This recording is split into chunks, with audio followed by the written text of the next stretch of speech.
So one more quick video here about how to work with pictures. I've got some JPEG images and I've just selected by holding shift and selecting 4 of them together. And I'm going to drag them into my project folder window in Premiere just like that. And they'll appear when you double click them, same as any other clip in your preview monitor or your source monitor. You can do the same thing with an in and out point if you want to, deciding ahead of time how long you want it to be, and then just drag it down your timeline. They'll be a different color, but they'll exist on your timeline just like a piece of video. The only difference is you never want to start your video timeline with a picture because it'll set your timeline settings to the size of that picture. Notice that that picture in this timeline is really small. It's a matter of how much pixel information is there. One thing that you can do is right click on it and choose scale to frame size. Probably can't see that.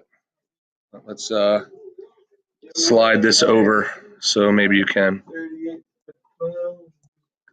Hey, I'm making a video here, Ethan. All right, scale to frame size. Hopefully you can see that now. Maybe if I even zoom in a little bit more to get it over here, right click, and there it is, scale to frame size. Right, what that did was it made it, scale to frame size. It made it larger and at least as tall. The other thing you could do is double click on any image and then you'll be able to get these little control handles on the sides, top, and you can make it all the way bigger or even bigger than the size of the frame. The trouble here is maybe it'll get so big that it gets pixely and you'll realize that you probably should use a larger image and you'll have to go back to find a better one. There is no way to make a small image better. All right, so here we have a tall image. And if I apply it to my timeline, there it is, I see it.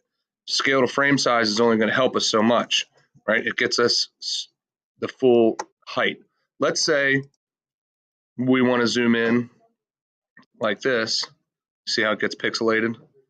But we want to show maybe a little bit more of the image. Like we want a good shot of this kid, and then we want to move through and show more of Cal. I'll show you how to do that. We want to go to our effect controls with that image selected. And at the beginning of the image, we want to turn on, if it's not already twirl down motion, and turn on the toggle animation for position, maybe scale. If you want to change the size, we're just going to do position, and that sets a keyframe for the position to start right here at the beginning of the clip. And I'm going to drag my current time indicator to the end of the clip. And then you can either click and drag on these position things. I don't want to go right, left, which is the first one. I want to go up and down. Just going to drag it to the right, sending the picture down, changing my composition to show that it's Cal working with this kid, right? And you'll notice when I drag this back over, I've now created a little bit of a picture animation. Some might call it the Ken Burns effect. Between one keyframe at the beginning, setting it at this position, one keyframe at the end, setting it at that position, and as it moves through time on our timeline, you will see when I hit spacebar, boom, nice little image animation. So that's a couple different things you can do working with images in Premiere.